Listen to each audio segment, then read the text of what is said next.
করছি, এখান থেকে একটা প্রশ্ন যে শেখ হাসিনা কি অন্য পথ নিতে পারতেন? মানে বলতে চাইছি, যেভাবে দেশ ছাড়লেন তিনি, এই পথ অবলম্বন না করে যদি অন্য কোনো ভাবে সমাধানের পথ খুঁজতেন।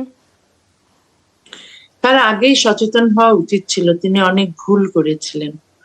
তিনি এই এইসব মৌলবাদীদের খুব প্রশ্রয় দিয়েছিলেন, প্রচুর মসজিদ মাদ্রাসা করেছিলেন, যেখানে জিহাদিদের জন্ম হয়েছে।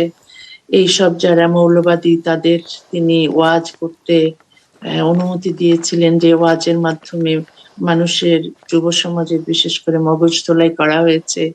তারা মৌলবাদী হিসেবে গড়ে উঠেছে এবং তিনি মাদ্রাসার যে ডিগ্রি সেটাকে বিশ্ববিদ্যালয়ের ডিগ্রি সমমানের করে দিয়েছিলেন।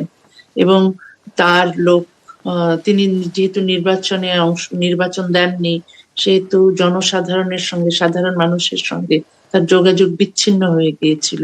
এবং এবং তিনি যাদের নিয়ে সরকার চালাতেন, তারা খুব মানে অসৎ লোক ছিল, প্রচুর দুর্নীতি করেছে।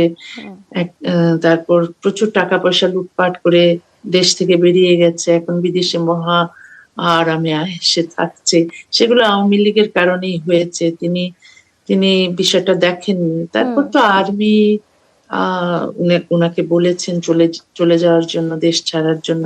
হয়তো আর উপায়ও ছিল না, কারণ জনতা এতই ক্ষিপ্ত ছিল যে তাকে হয়তো মেরেই ফেলতো। সে কারণে উনি চলে গেছেন।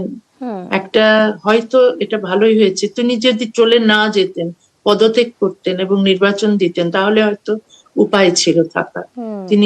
যেহেতু তিনি পদত্যাগ করতে চাননি সময় মতো, এবং যখন দেখছেন যে জনতা এগিয়ে আসছে, মিছিল এগিয়ে আসছে এবং এটা মানে থামছে না, প্রতিদিন চলছে, তার উচিত ছিল ছাত্রদের, যে তিনি যে পুলিশকে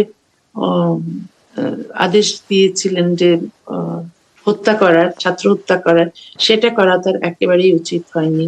সেটা না করলে তিনি থাকতে পারতেন দেশে, নির্বাচন দিতেন এবং নির্বাচনে অংশগ্রহণ করতেন। তিনি হয়তো অত ভোট পেতেন না, কিন্তু বিরোধী দলে তো থাকতে পারতেন।